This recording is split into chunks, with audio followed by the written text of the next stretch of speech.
How's it going, everyone? Welcome back to Boylai Hobby Time. I just got this package in the mail. It's a little gift from YouTube. And while it may have been shipped to me and signed by just one person, let's be honest, it represents a gift that was given to me by a lot more than just one person at YouTube. And of course, the people that I need to thank are all of you. Because this plaque and receiving it was a group effort, I decided to do something special with it. I'm going to be turning it into a piece of art that represents the last 5 years of my time on the platform, and everything that I have loved about it, and hopefully everything that you've loved about it as well. And mixed in with the footage of the build, I'll also be doing a shop tour and giving a little bit more of the story of how I got into YouTube. Starting with the workspace itself, here on the left I have my tool chest, which holds most of my most important tools, as well as a sticker collection and brush collection and some miniatures from my upcoming RPG.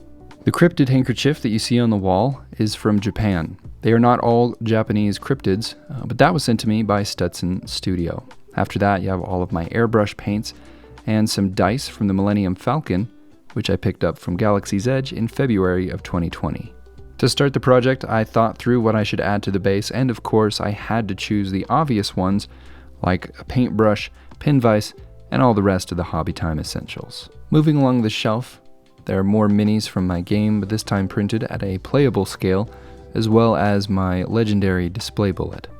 After that is all of my Citadel paints, followed by a collection of all my favorite glue. Along with the handkerchief on my wall, I have a G.I. Joe schematic that was sent to me by Craftsman. I have the original poster from my collaboration with Tinu of Craftastrophe, and a print that was sent to me by Gamey Builds. Growing up, I always had so many creative outlets and hobbies. I just couldn't get enough of them. I was always picking up new things to entertain myself, but life got really busy, and in 2019 I really had no creative outlets left. So my wife noticed this and noticed that that was a big part of my life that was missing, so she told me I needed to find something creative to do again. I realized that she was right, so after looking online I saw that Star Wars Legion, a new Star Wars wargame, had been released, and I decided to ask for that for Christmas, which revived my love for wargaming, which is a hobby that I had not really touched since high school. In anticipation of playing the game, I decided to make a gaming board with a crashed Tantive 4, and on a whim I decided to film the whole thing and post it on YouTube. I didn't expect it to go anywhere, but I thought, hey, what's the worst that could happen? That was my first video, which I posted on January 2nd, 2020. When I film my projects, I have a monitor on the right that shows me what the camera sees, and when I'm filming it usually sits right here, but if I have a top-down shot, I'll put it on here, and I also have a workspace behind me and a mount on the ceiling for my larger projects. Pretty much everything I'm gluing to this play button represents a project that I've done. It's supposed to kind of be like an I Spy type thing. So if you see something in there that triggers a memory of yours, let me know in the comments. I would like to see that. To the right of where I sit, you can see my very unorganized shelf of glues and terrain paints and anything that comes in kind of a larger quantity.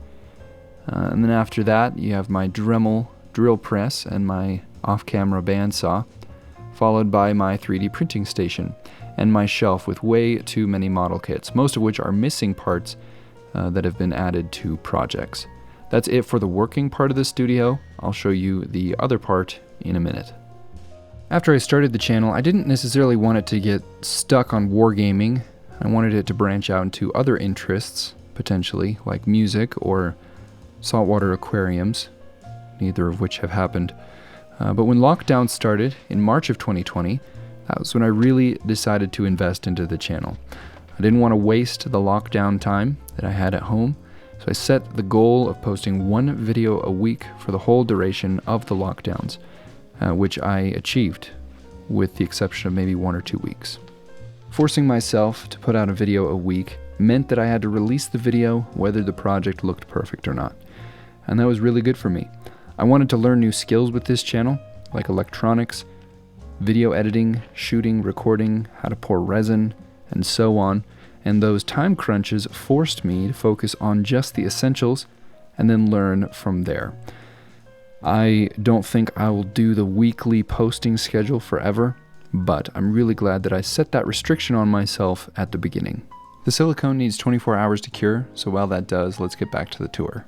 On the shelves above my model kits and 3D printers, I keep most of my Wild Imaginary West dioramas. And as you can see, I am running out of space.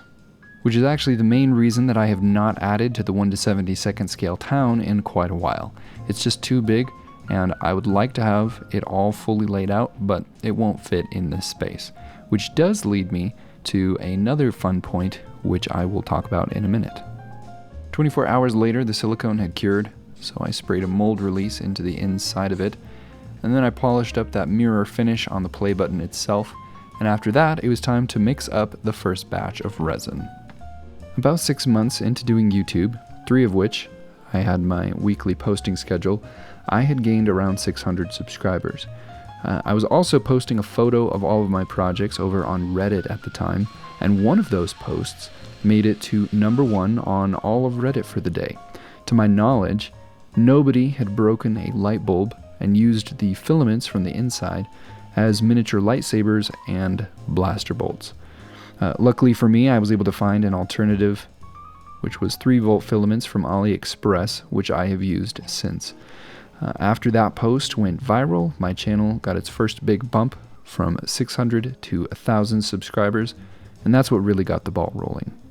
It was at that same time that I also went on a trip to the Black Canyon of the Gunnison with my wife, where I came up with the idea for the Wild Imaginary West. After the resin had been degassed, it was time to pour it into my bits box.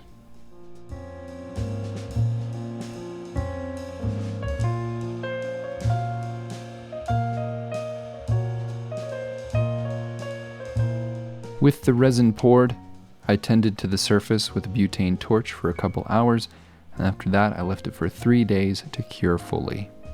And while we wait for this to cure, I'll give you the rest of the tour of my space.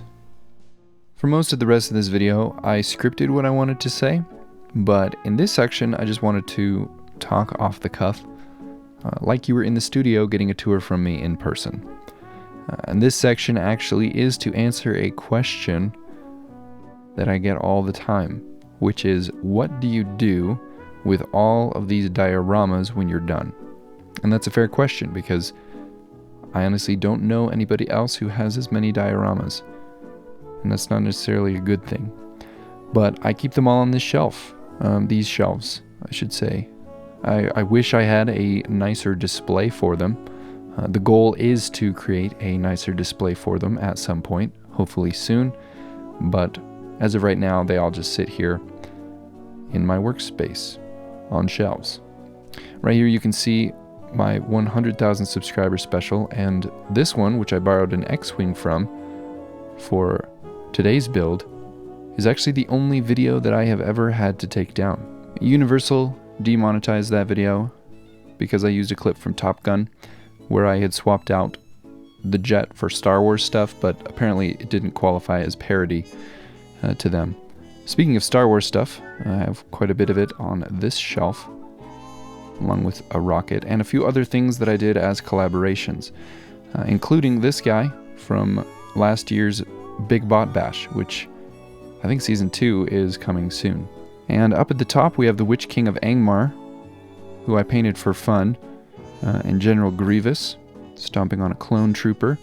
And then in the back we have my Statue of Liberty versus Tyrannosaurus Rex, which is supposed to be tyranny versus liberty.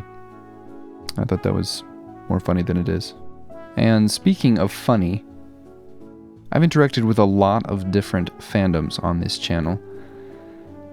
And the one that takes the cake in terms of its zeal for accuracy are the ship people. This video received a ton of corrective criticism, which was valid, but I guess I'm just used to really chill Star Wars and Lord of the Rings fans. Moving over to this smaller shelf, I have my Battle of Five Armies spoof, and below that is my collaboration that I did with Hero Forge, which was one of the most fun dioramas I've ever put together. If you didn't see this video, I think it's pretty fun, and you should go back and watch it. And panning over to the left here, we have my HO Mountain Railroad, which I will have to disassemble at some point because it does not fit out the door. Up above on the bookshelves are the rest of my smaller dioramas, and also my collection of kendamas.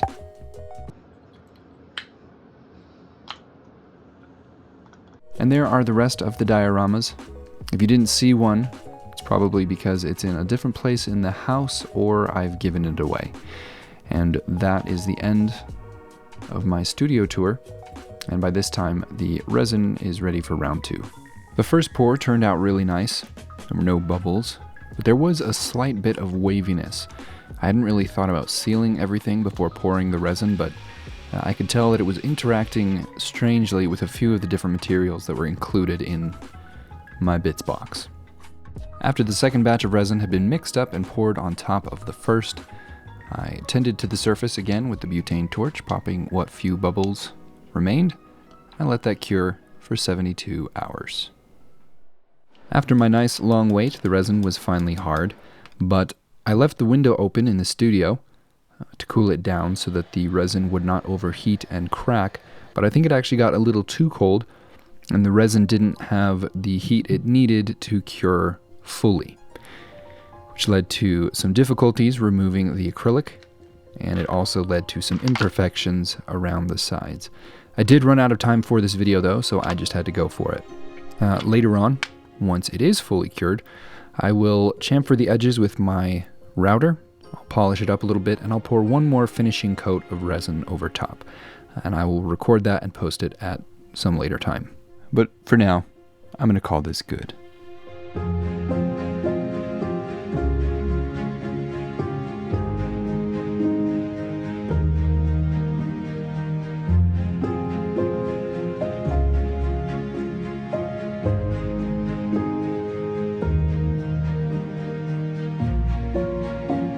Thank you all so much for getting me to 1 million subscribers. I know the numbers don't really matter, but I'm honored that so many of you would take time to watch, comment, and encourage me in this hobby time. Hopefully, it's sparked some inspiration and creativity for you as well. As you can probably tell from my studio tour, I've basically run out of space where I am, which is unfortunate, but also exciting. The principle that I've been using since day one on this channel has been to not upgrade until I've maximized and outgrown what I currently have. Providentially, a new studio possibility has opened up, and I will hopefully begin building that very soon. I'd like that studio to be a canvas for cooler and longer projects. The last 5 years have been a blast, and I'm really looking forward to everything that comes with the next 5. Huge shout out, as always, to my patrons. You guys are the best. Have an awesome week, everyone. I'll see you next time.